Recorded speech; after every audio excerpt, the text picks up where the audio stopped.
Welcome back. Prajwal Revanna pen drive video ಪ್ರಕರಣ ವಿಷಯಕ್ಕೆ ಸಂಬಂಧಪಟ್ಟಂತೆ ತುಮಕೂರಿನಲ್ಲಿ ಡಿಸಿಎಂ ಡಿಕೆ ಶಿವಕುಮಾರ್ ವಿರುದ್ಧ ಪ್ರತಿಭಟನೆಯ ಕಾವು ಹೆಚ್ಚಾಗಿದೆ. ತುಮಕೂರು ಜಿಲ್ಲಾ ಜೆಡಿಎಸ್ ಘಟಕದಿಂದ ಪ್ರತಿಭಟನೆಯನ್ನ ಹಮ್ಮಿಕೊಳ್ಳಲಾಗಿರುವಂತದ್ದು.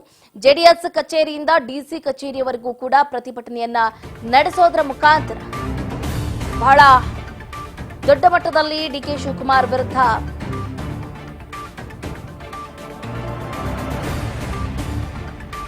ಧಿಕ್ಕಾರವನ್ನ ಕೂಗ್ತಾ ಇದ್ದಾರೆ. ಜೆಡಿಎಸ್ ಜಿಲ್ಲಾಧ್ಯಕ್ಷ ಅಂಜಿನಪ್ಪ ನೇತೃತ್ವದಲ್ಲಿ ಪ್ರತಿಭಟನೆಯನ್ನ ಕೈಗೊಳ್ಳಲಾಗಿದೆ. ಪ್ರತಿಭಟನೆಯಲ್ಲಿ ಜಿಲ್ಲೆಯ ಮಾಜಿ ಶಾಸಕರುಗಳು ಭಾಗಿಯಾಗಿದ್ದಾರೆ.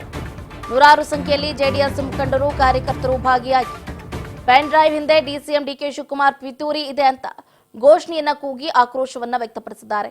ತುಮಕೂರು ಡಿಸಿಗೆ ಮನವಿಯನ್ನ ಸಲ್ಲಿಸಿದ್ದಾರೆ ಪ್ರತಿಭಟನಾಕಾರರು.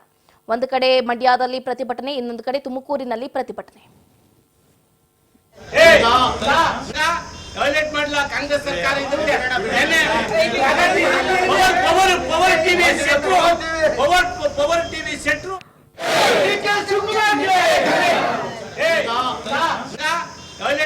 ಕಾಂಗ್ರೆಸ್ ಸರ್ಕಾರ